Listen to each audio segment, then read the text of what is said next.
Hello everyone, welcome back to our channel MSB trades.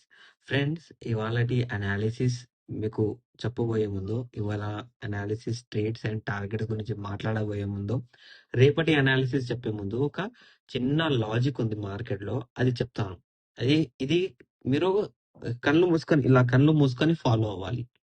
ఇలా follow అవుతేనే ఆ రూల్ని మనం success కావచ్చు. ఓకే. నిన్న కూడా మార్కెట్ అలాగే జరిగింది. ఇవాళ కూడా అలాగే జరిగింది. సో నిన్నటి తీసుకొని ఇవాళటి మాట్లాడలేదేనో, మనకు ప్రాఫిట్ బుకింగే అయింది. Okay. But Sensex second trade లో ఎందుకు హోల్డ్ చేశాము, ఎండ్ ఆఫ్ ద డే ఎందుకు ఎగ్జిట్ చేశాము, అది కూడా ఇవాళ నేను చెప్పబోతున్నాను. దాని గురించి మాట్లాడబోతున్నాను. ఎప్పుడైనా మీరు గుర్తుపెట్టుకోండి, ప్రీవియస్ మన దగ్గర ఒక బ్రేక్అవుట్ పాయింట్ ఉంది. ఓకే. బ్రేక్అవుట్ పాయింట్ ఉంది.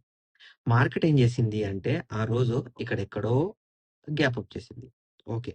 అది రెడ్ క్యాండిల్ అయితే అనాలిసిస్ డిఫరెంట్ ఉంటది. గ్రీన్ క్యాండిల్ అయితే అనాలిసిస్ డిఫరెంట్. సో ఇవాళ ఫస్ట్ క్యాండిల్ వచ్చేసి రెడ్. ఓకే.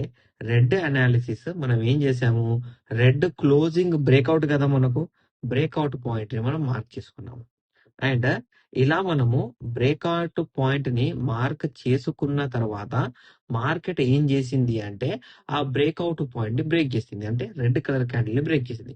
అలా బ్రేక్ చేసినప్పుడు రీటెస్ట్ రివర్సల్ జరిగితే మనకు సాలిడ్ క్యాండిల్ అనేది బ్రేక్అవుట్ పాయింట్ దగ్గర ఉంటే, direct breakout level red candle తో బ్రేక్ అయ్యింది కాబట్టి ఇది యాక్ట్ చేస్తుంది indirect breakout level, and indirect breakout level act as a direct break down level.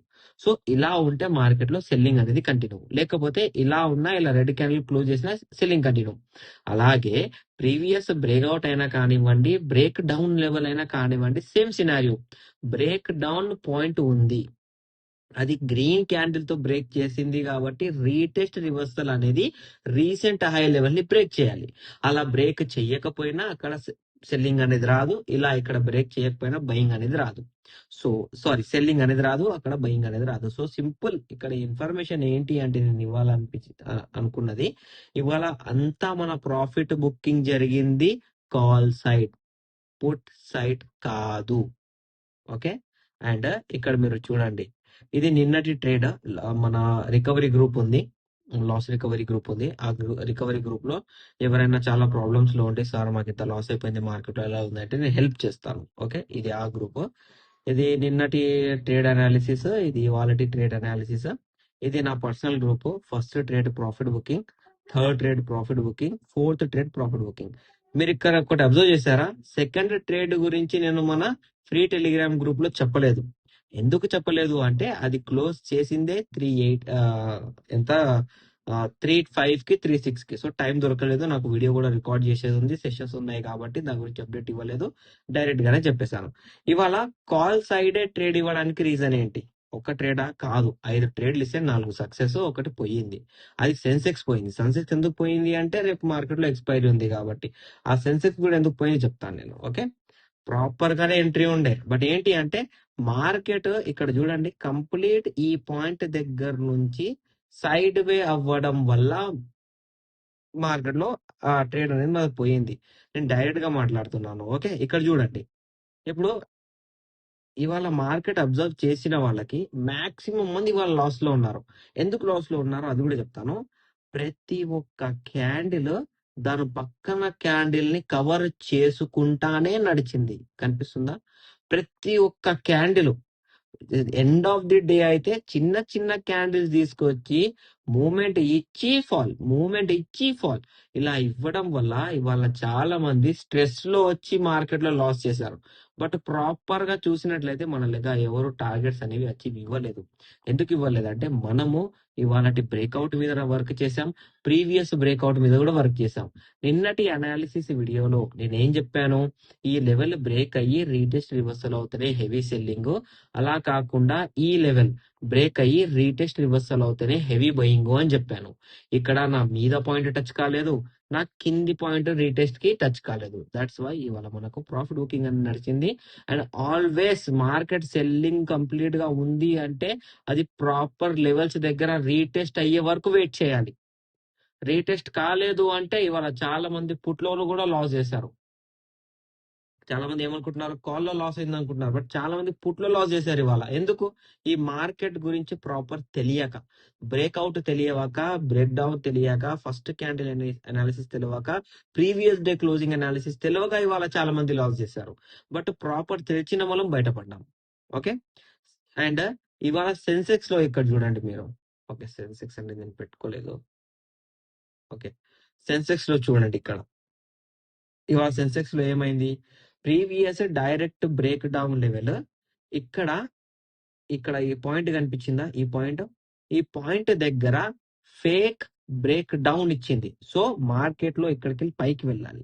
So ఈ పాయింట్ ట్రేడ్ ఇచ్చాము, పైకి వెళ్ళింది, బట్ రిజెక్షన్ అనేది జరిగింది. దానివల్ల నేను చేపించాను, నేను హోల్డ్ చేపించాను. ఎందుకు నేను హోల్డ్ చేపించాను అంటే దానికి రీజన్ వచ్చేసి ప్రీవియస్ డైరెక్ట్ బ్రేక్అవుట్ లెవెల్లో ఇంత పెద్ద జోన్ ఉంది, బయ్యింగ్ జోన్, ఇంత పెద్ద బయ్యింగ్ జోన్. ఈ బయ్యింగ్ జోన్ లో మల్టిపుల్ టైం వచ్చి రీటెస్ట్ చేసి రివర్సల్ చేసిన తర్వాత మల్టిపుల్ టైం మీదికి వెళ్ళింది కానీ మన టార్గెట్ ఇవ్వలేదు. దానికి రీజన్ ఏంటి అంటే మాక్సిమం ప్రీమియం మెల్టింగ్ ఇక్కడైపోయింది, మాక్సిమం ప్రీమియం మెల్టింగ్ ఇక్కడైపోయింది. And end of the day నేను 115 లో దాన్ని క్లోజ్ చేయించేశాను. ఓకే. సో ఇప్పుడు నిఫ్టీ, బ్యాంక్ నిఫ్టీ, సెన్సెక్స్ చూసుకున్న మార్కెట్ లో గ్యాప్ డౌన్ రేపు అయ్యింది అనుకోండి, అది direct buying, direct buying. No no chance. ఎందుకంటే 2-3 డేస్ లో మార్కెట్ ఒక మూమెంట్ ఇచ్చిన తర్వాత ఒక ఛానల్ క్రియేట్ చేసింది, ఒక ఛానల్ సెల్లింగ్ కి వెళ్ళడానికి. ఆ లెవెల్ బ్రేక్ కాగానే సెల్లింగ్ అనేది వెళ్ళింది. సో ఇప్పుడు మార్కెట్ ఏం చేస్తుంది అంటే ఒక బయ్యింగ్ ఛానల్ అనేది క్రియేట్ చేస్తుంది. రేపు థర్స్డే కాబట్టి, ఫ్రైడే మార్కెట్ బయింగ్ వెళ్ళాలి కాబట్టి రేపు కూడా సైడ్ వే బయింగ్ లేకపోతే సైడ్ వే సెల్లింగ్ అనేది మనకు మార్కెట్ లో చూడడానికి దొరుకుతుంది. దాన్ని మనం ఎలా ఎన్హాన్స్ చేయాలి అంటే సింపుల్ గా ఒక 2 లెవెల్స్ తీసుకోవాలి. 2 లెవెల్స్ చాలా కూడా కాదు. ఫస్ట్ లెవెల్ వచ్చేసి direct break down point. Okay. Second వచ్చేసి డైరెక్ట్ బ్రేక్అవుట్ పాయింట్. సో రేపు కనుక మార్కెట్ లో గ్యాప్ అప్ అయ్యిందే అనుకోండి, for an example, so indirect break down level, ఈ లెవెల్ టచ్ కాకుండా మార్కెట్ గ్యాప్ అప్ చేస్తే ఇక్కడ ఏమవుతుంది? Indirect break down level, direct break down level అనేది ఇండైరెక్ట్ అవుతుంది. సో మార్కెట్ ఇక్కడికి వెళ్ళి సపోర్ట్ తీసుకునే ఛాన్సెస్ చాలా ఉన్నాయి. ఓకే. అలా కాకుండా మార్కెట్ సైడ్ వే ఓపెన్ చేసింది అనుకోండి, in between 84,620, 84,334 no trades, side way market ఉంటుంది. ఓకే. ఇది ఒక్క లెవెల్. ఇక్కడ వచ్చేసి మన బ్యాంక్ నిఫ్టీలో 2 లెవెల్స్ సేమ్. ఏ లెవెల్స్ ఉన్నాయి అంటే ఇవే లెవెల్స్, వేరే లెవెల్స్ అనేవి లేవు. ఇక్కడ చూడండి, సేమ్ ఇక్కడ ఒక లెవెల్ ఇది ఉంది, సెకండ్ ఇక్కడ ఉంది. సేమ్ సెన్సెక్స్ లాగానే break down level green gap పోతే గ్రీన్ తోనే బ్రేక్ చేసినట్టు రీటెస్ట్ రివర్సల్ అనేది జరగాలి. ఇది బ్యాంక్ నిఫ్టీ. ఇక్కడ మీరు అబ్జర్వ్ చేసుకున్నట్లయితే నిఫ్టీలో కూడా సేమ్ ఇవాళ చాలా సతాయించింది. నిన్న ఎక్స్పైరీ అయితే చాలా మంది ముంచుకోపోయింది, కానీ ఇవాళ ఎక్స్పైరీ తర్వాత కూడా ప్రీమియం స్ట్రాంగ్ గా ఓపెన్ అయ్యి కాల్ సైడ్, పుట్ సైడ్ ఇద్దరిని ఇక్కడ ముంచేసింది మార్కెట్. సో డైరెక్ట్ బ్రేక్అవుట్ పాయింట్ వచ్చేసి ఇది. దీని జోన్ కూడా మనకు చాలా ఇంపార్టెంట్. జోన్ పాయింట్ అనేది ఇది. ఓకే. ఈ కంప్లీట్ జోన్ లెవెల్ బ్రేక్ చేస్తేనే సెల్లింగ్. అలా కాకుండా రేపు అయినా మార్కెట్ గ్యాప్ అప్ ఓపెన్ అయ్యి లేకపోతే డైరెక్ట్ గా అయినా ఈ లెవెల్ బ్రేక్ చేస్తే వెయిట్ చేయాలి, ఫర్ రీటెస్ట్ రివర్సల్ వెయిట్ చేయాలి.